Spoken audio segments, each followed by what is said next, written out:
That may be the greatest catch I've ever seen in my life. I know y'all are not going to like this video. Okay, if y'all have not noticed by now, what happens during Dynasty draft season, what happens during the NFL draft season, is if you want to be a successful fantasy podcaster, if you want to get views, downloads, if you want to try to get as much traction as possible, what you do is you come out and you make a video, you call it Player X is the next X, and just make it completely unrealistic, where you go, this player is the most undervalued player in the entire draft. And you can pull up some fantasy channels right now and you could just look at the title of their videos and go, do they think that every single player is undervalued? Do they think that every single player is the next Amari Cooper, the next Mike Evans, the next Devontae Adams?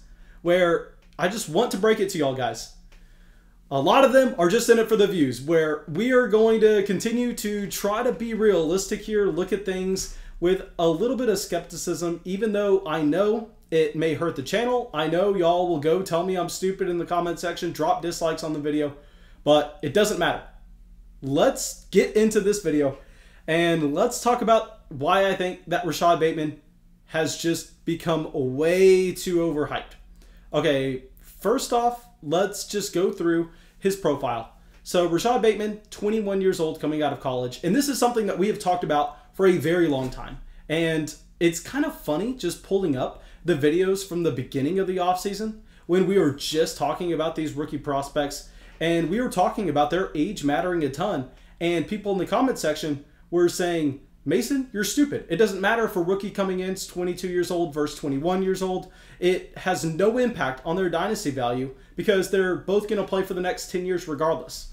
Back then, people really didn't understand the importance of age for these prospects coming into the NFL, because we know the younger the prospect, the younger the production that prospect has, means he has a higher overall likelihood of continuing to develop his game once he gets to the NFL, and a higher chance of reaching a ceiling that a player like Deebo Samuel, a player like, I hate to use this example because it doesn't work, but Terry McLaurin, guys that come into the NFL at a very old age, and even if they give you production right away, the dynasty community isn't going to be all in. I mean, look at A.J. Brown, look at DK Metcalf compared to Deebo Samuel and Terry McLaurin.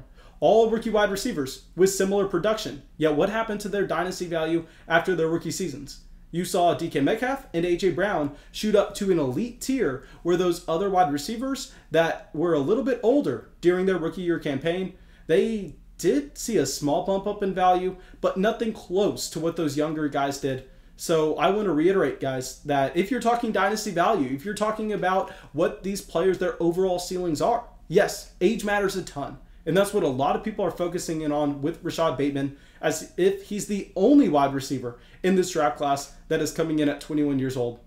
Now, to go with this, he is 6 foot, 190 pounds. So size you really don't need to worry about. Obviously, you'd prefer him to be a little bit bigger, but 6 foot 190 is completely fine. Coming out of Minnesota, so a little bit of a smaller program.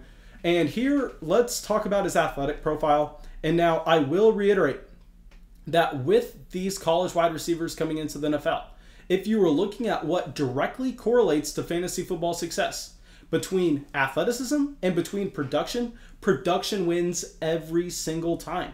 Now, athleticism is nice to see if you can hit some minimum thresholds and you're not going to be looking like an Auden Tate, a player that just simply isn't athletic enough to thrive at the NFL level. But, I mean, a wide receiver that's a perfect example of this coming into the NFL draft last offseason, where everybody in the dynasty community was in on him, including myself. Everybody loved him for great reason, was CeeDee Lamb.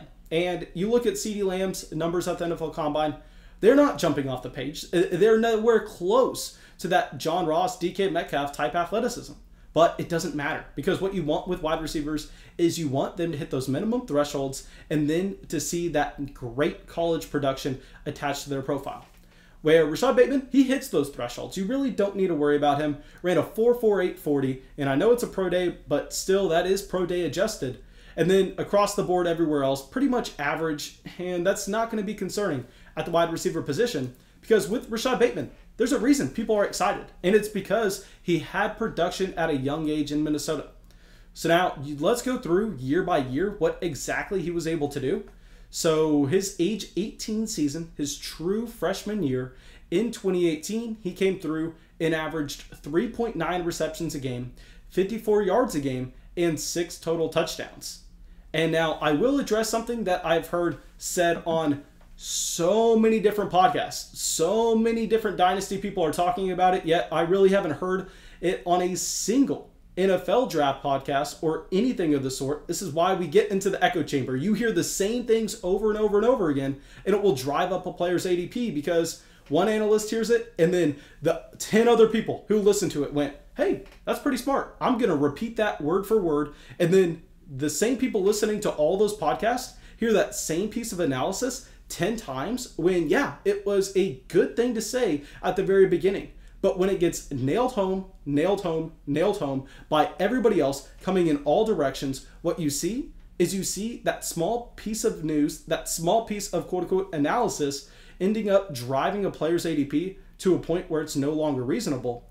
And what a lot of people are talking about with Rashod Bateman is the fact that he played alongside Tyler Johnson, and I'm sure you've already heard this, Tyler Johnson, rookie wide receiver for the Tampa Bay Buccaneers last season. And no, he wasn't hyper productive, but he was playing in an offense with Antonio Brown, Mike Evans, and Chris Godwin, but he was able to get on the field. So a lot of people are saying, hey, Rashod Bateman was able to dominate on a team that had another NFL wide receiver talent on it in Tyler Johnson. Yet I have yet to hear the fact that Tyler Johnson has outproduced Rashod Bateman every year that they played together. Where you look at that 2018 season, Tyler Johnson came through with 6 receptions a game, 89 yards a game, and 12 total touchdowns. So pretty much a time and a half, whatever Rashod Bateman was giving you that year. It's not fair to just look at that, though, because it was Rashod Bateman's true freshman season. So it's great just to see any production going his way when he's 18 years old to begin with. But we can go to 2019 now. And in 2019, this is where Rashod Bateman takes the jump. This is where he gets so much of the production in this offense. Where at 19 years old, he averages 4.6 receptions a game, 93 total yards, coming down with 11 total touchdowns. Now, if we go on the flip side, look at Tyler Johnson. And I want to reiterate, guys, I am not sitting here saying Tyler Johnson is the better wide receiver. But I want to make sure that y'all are not thinking that Rashod Bateman completely dominated targets, yards, whatever you want to say, over Tyler Johnson in the same season at Minnesota, because it simply did not happen. Tyler Johnson, yet again in 2019, outproduced Rashod Bateman with 6.5 receptions a game, over 100 yards a game, and 12 total touchdowns. So if anything, yes, this is a nice mark with Rashod Bateman, that he was able to get this type of production with another NFL quality wide receiver on his roster. But I don't want anybody going with the echo chamber that Tyler Johnson being there and Rashod Bateman dominating the production really helps his profile, because that simply didn't happen. Rashod Bateman was hyper productive with another NFL wide receiver on his roster. Yet that same NFL wide receiver on his roster was able to come out and outproduce him. Now in 2020, it's going to be hard to look at. We know it was a crazy year, but Rashod Bateman stayed in line with what he had in 2019 with no Tyler Johnson on the roster, bumping it up to 7 receptions a game, seeing a drop in efficiency, but that's expected when you have that talent leave the offense and defenses are able to key in on Rashod Bateman a little bit more. 7 receptions a game, 94 yards a game, and 2 touchdowns, but he only played 5 games. It's going to be so hard to look at that 2020 season anyway. And the problem that I have here with Rashod Bateman is I don't think he's a bad wide receiver at all. The problem is when we get people saying that it's a no-brainer to have him over wide receivers like Devontae Smith. Because if you look at our updated rookie rankings over on Patreon, we are currently ranking Devontae Smith, Rondale Moore, Jalen Waddle, and Elijah Moore all ahead of Rashod Bateman. And I think that this is completely fair to do. Now, if you look at Devontae Smith is going to be a close to top 10 NFL draft pick. Now, yes, he has his concerns with size. We have had to drop Devontae Smith down in the rankings due to his pro day, due to him not testing, as well as quote-unquote reporting that he had a 170 weight for his weight. And we know that he's a little bit taller, so his BMI is not going to be great with that. Now, Rondale Moore, we understand, freak athlete, but more importantly, an elite weapon at 18 years old, was an absurd true freshman in what he came through with production. Then Jalen Waddle, another guy that should be close to a top 10 NFL draft pick. And Elijah Moore. Now here, I am completely fine with anybody having Rashod Bateman over Elijah Moore. That is not going to bother me in the slightest. Personally, Elijah Moore is my guy. I can't overlook the fact that Elijah Moore had 150 receiving yards a game in the SEC at 20 years old, and you can excuse away the fact that the reason he didn't have his true freshman production was because he was playing on an offense with DK Metcalf and AJ Brown on it. So Elijah Moore, that's my guy. I'm fine if you want to have Rashod Bateman ahead of him.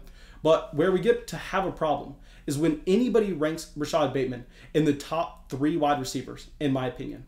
Because right now, if you just pull up what's probably going to happen in the NFL draft, you go over to a site called Grinding the Mocks, and this is not an ad, it's just a great site, in that they combine mock drafts from all across the internet with quote-unquote experts, quote-unquote just fans, whatever it is, and you just get an expected ADP for where these players should go in the NFL draft. And by no means is it an exact science, but we understand that, hey, these are expectations. These are going to be at least way more accurate than taking a shot in the dark. And right now, they have Jamar Chase as a top 10 pick, Devontae Smith at an ADP of 11, Jalen Waddle at 13. Actually, Kadarius Toney is consistently being mocked to go ahead of Rashod Bateman as the wide receiver 3.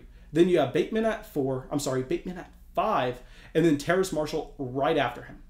So I understand NFL draft capital is by no means everything, especially with a wide receiver like Jalen Waddle, who's just mainly getting pushed up with what he can do for the other players on his offense by stretching the field and taking defensive attention away. So if you want to come out and you want to make an argument that Rashod Bateman should be drafted ahead of Jalen Waddle based on the fact that Rashod Bateman maybe profiles to see more volume, then I'm fine with that as well. But the main thing here is so many people want to hop on this hype train. So many people want to jump straight into the echo chamber of having Rashod Bateman over Devontae Smith just because you saw the true freshman production with Rashod Bateman. You did not have it with Devontae Smith, but they're not doing enough work to see the fact that Devontae Smith played on a college offense his true freshman year with Jerry Jeudy, with Calvin Ridley, with Henry Ruggs, Jalen Waddle, Irv Smith Jr., Josh Jacobs. I mean, there were so many talented players where, Rashod Bateman was playing with goddamn Tyler Johnson. Okay, so that's pretty much all I have. If you legitimately think that Rashod Bateman will outscore Devontae Smith in their rookie seasons, hit me up on Discord, hit me up on Twitter, hit me up on Instagram. I have PayPal, I have Venmo. We can get some live action going because it's absolutely absurd that people have Rashod Bateman ranked in this area. It's just, hey, let's all hype. Let's all hop on this hype train. If we are wrong, we all go down together, so it's not going to matter. Nobody's going to care. So, yeah, let me know what y'all think. I know that y'all are probably going to hate this video. I understand that y'all have been told all offseason now that Rashod Bateman is the wide receiver 2 in this Dynasty class, and I just simply can't get behind it. I understand that, yes, some analysts are really, really, really pumping him up. You would think that they maybe have connections to Rashod Bateman's agent. Obviously, that's not true, but that's what it feels like.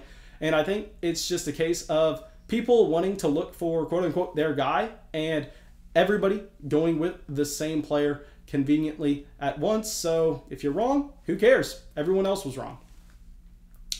Now, thank you guys. That's all I got for y'all. And, of course, drop a like, leave a comment telling me how stupid I am, and I'll see y'all with the video tomorrow.